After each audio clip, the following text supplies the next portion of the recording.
Hello, so today we're going to go over the 7.1 through 7.4 quiz review. I'm just going to do one from each section. If you need more help, you can just ask in class or message me or Mrs. Santilli. Okay, so the first one is simplifying radicals from 7.1. And remember, you want to get the biggest perfect square factor. So 48 has two perfect square factors. It has square root of 4 and square root of 16.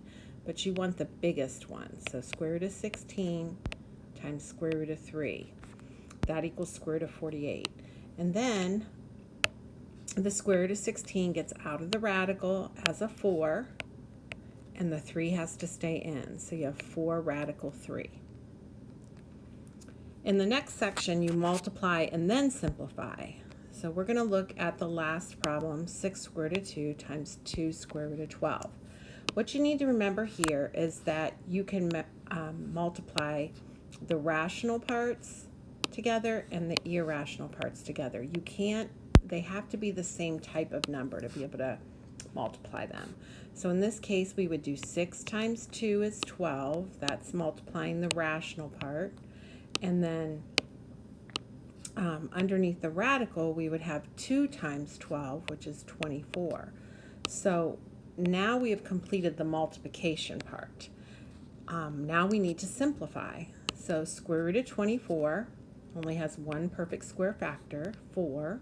So we would rewrite it as square root of 4 times square root of 6. Bring down our 12. And then square root of 4 gets out of the radical as a 2. So we would have 12 times 2 times square root of 6.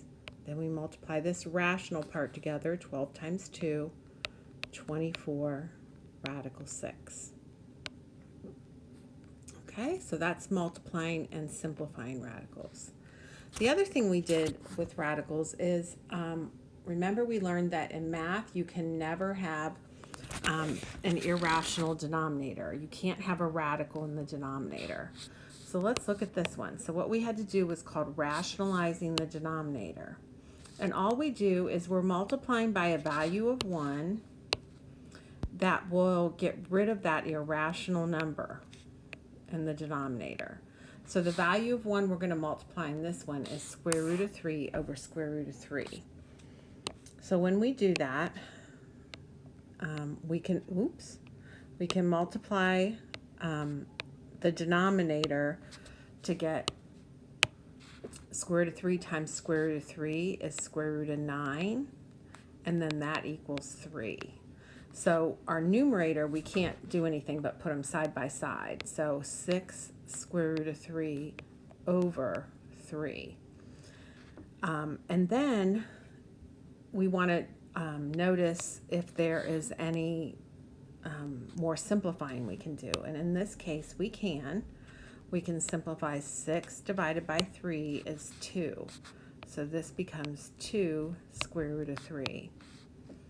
If the denominator is not a factor of the numerator, then just leave it as a fraction, okay? All right, the next section was solve for missing sides using the Pythagorean theorem, which as you recall is a squared plus b squared equals c squared.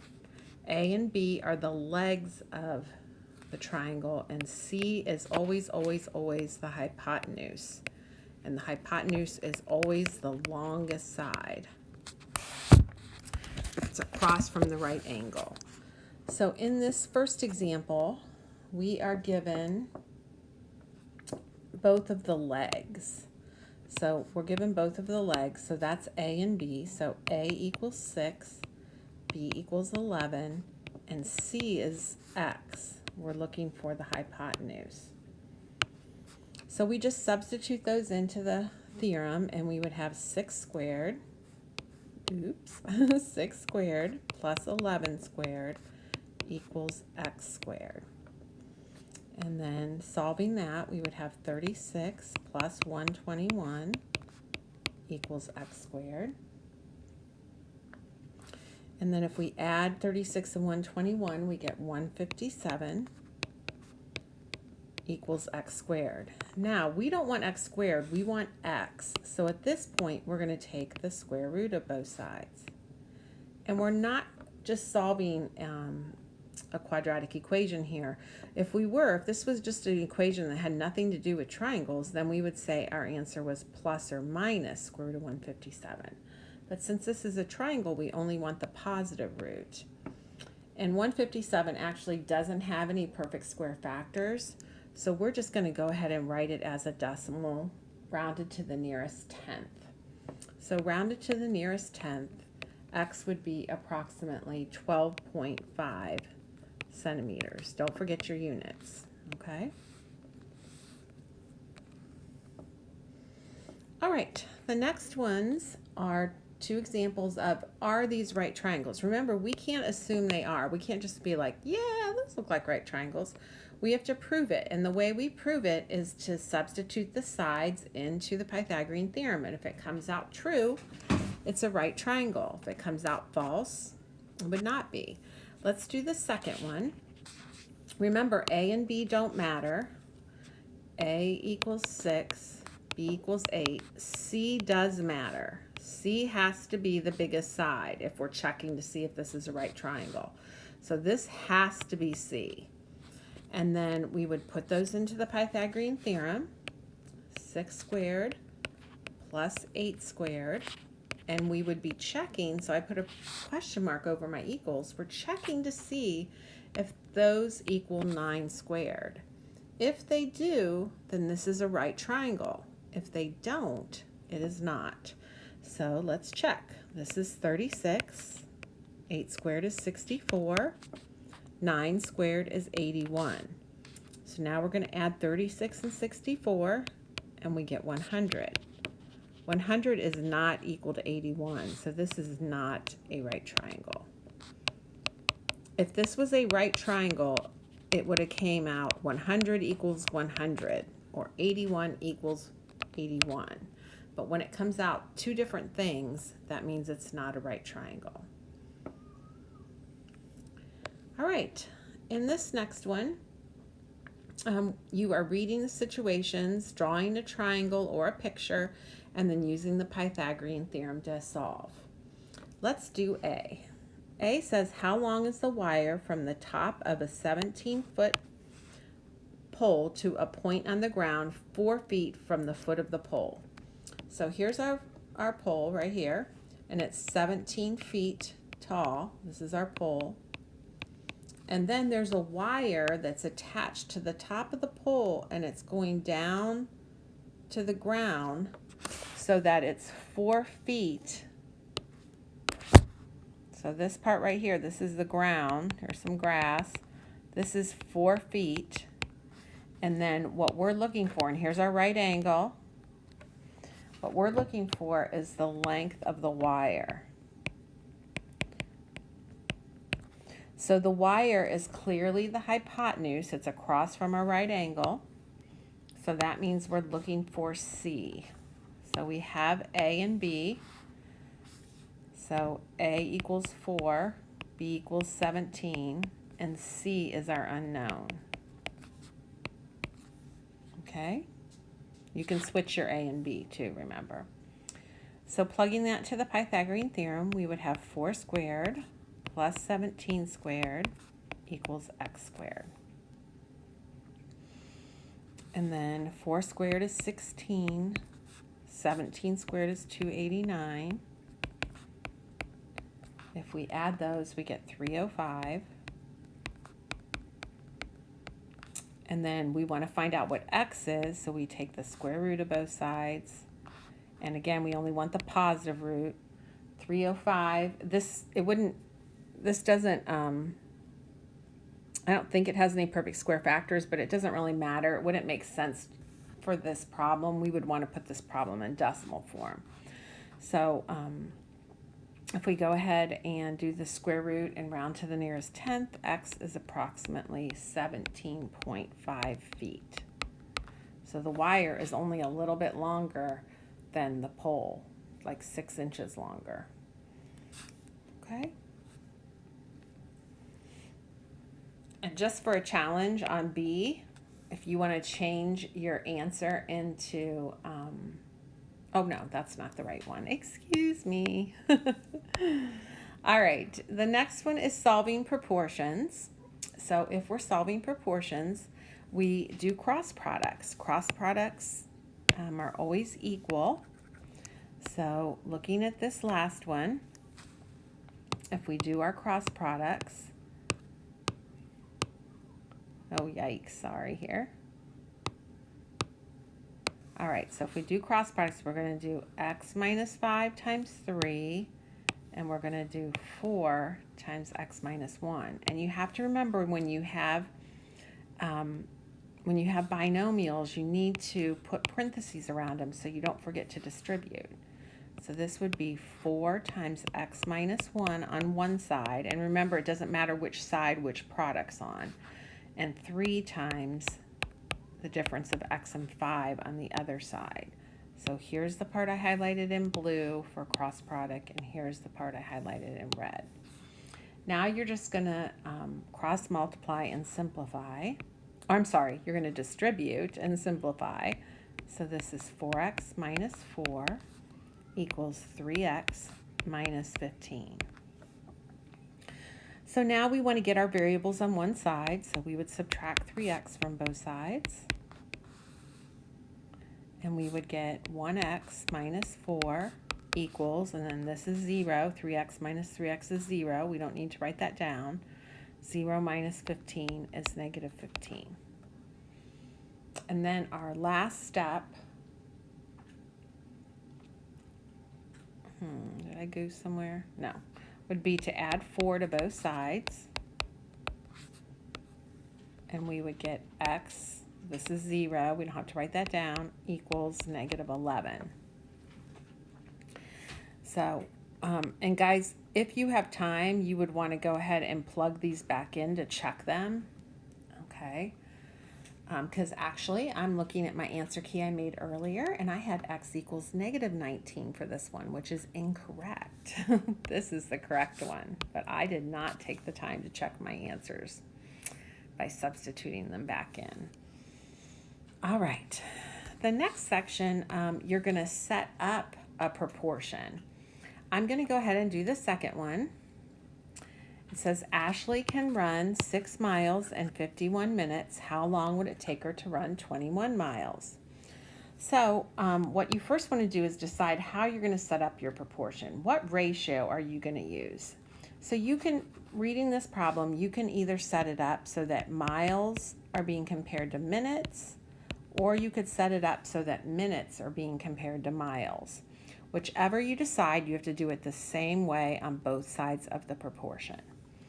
So I'm just going to do miles per minute. So I take this first piece of information, 6 miles is being compared to 51 minutes. And then the other part is how long will it take her to run 21 miles? Well, I did miles on top, so I have to put the 21 on top. And then my unknown is my how long, how many minutes. So that's where my x goes.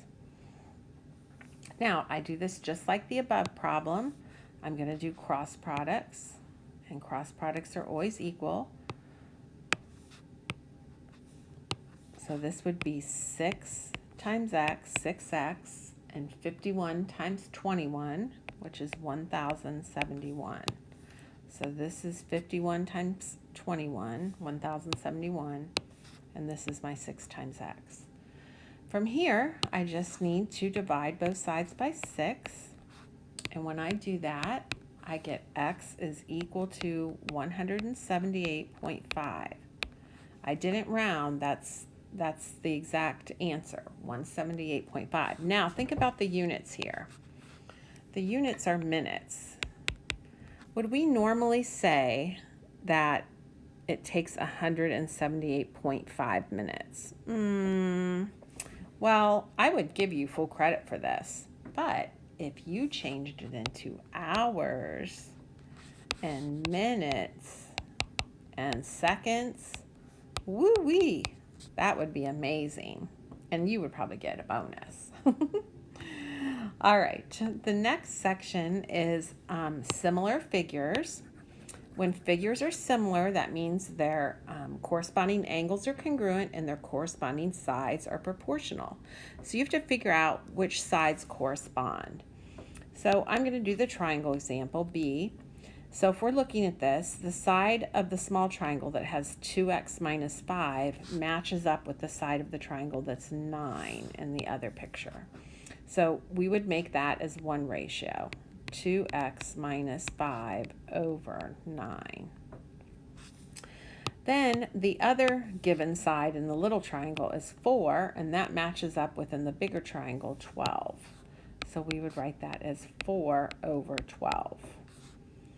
Remember to put your parentheses around 2x minus 5, and then you're going to do your cross products. So this would be one product, 12 times the difference of 2x and 5, and then the other product would be 9 times 4. So this would be 12 times the difference of 2x and 5 equals 36.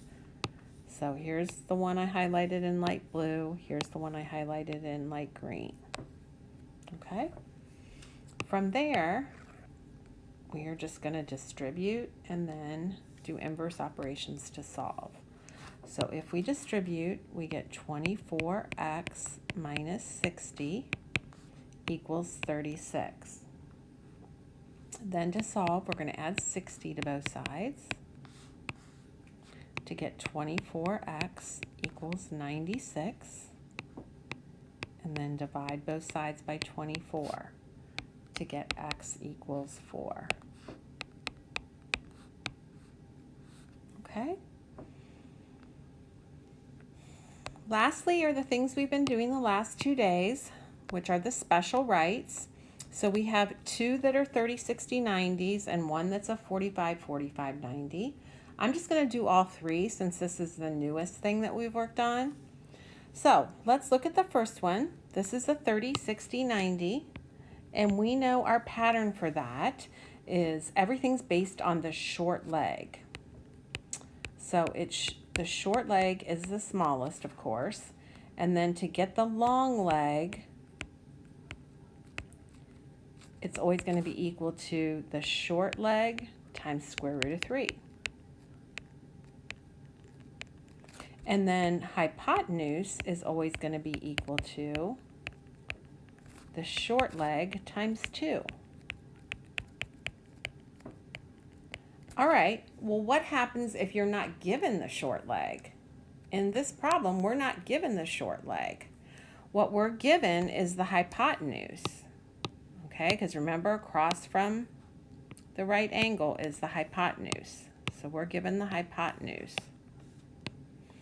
So it's not that hard, though, to get the short leg when we're given the hypotenuse, because since the hypotenuse is 2 times the short leg, so this is 2 times the short leg, you just really can just divide. 16 divided by 2 will give you the short leg. So in this problem, the short leg is denoted with a y, so 2 times 8 is 16, so that means the short leg is 18. So y, 8, not 18. And then once we get the short leg, the long leg is short leg times square root of 3. So short leg times square root of 3, we're just going to put that 8 in for short leg. So it would be 8 square root of 3. And that is what x equals because it's our long leg. Okay? All right, let's do the other 30, 60, 90. It's over here. It's the last one. First, you got to figure out, what are you given? Well, this side that's given is across from the 60-degree angle. So this is the long leg. Okay? So you always want to find the short, if you're not given the short leg, you always want to find it first. So to find the short leg, we just need to remember that it's short leg times square root of 3 is the long leg. So looking at this, that means that 11 is the short leg because that's what's being multiplied by 3. So we know B is 11, the short leg.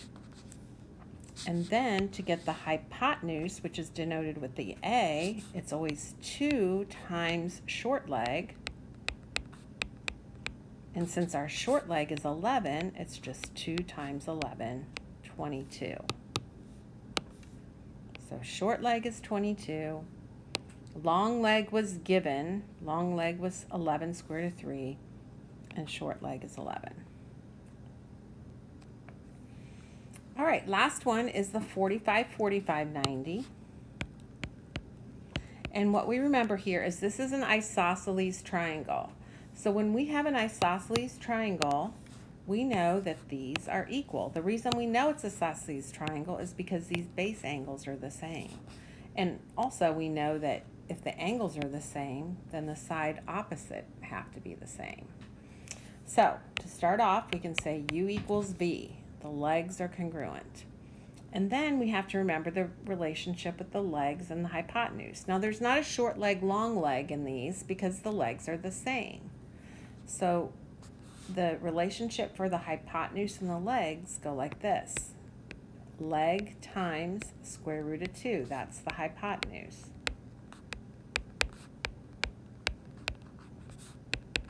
So since our hypotenuse equals 8 square root of 2, we can put U or V in for the leg. It's really easy to see that our leg is 8 because 8 is what is being multiplied by square root of 2.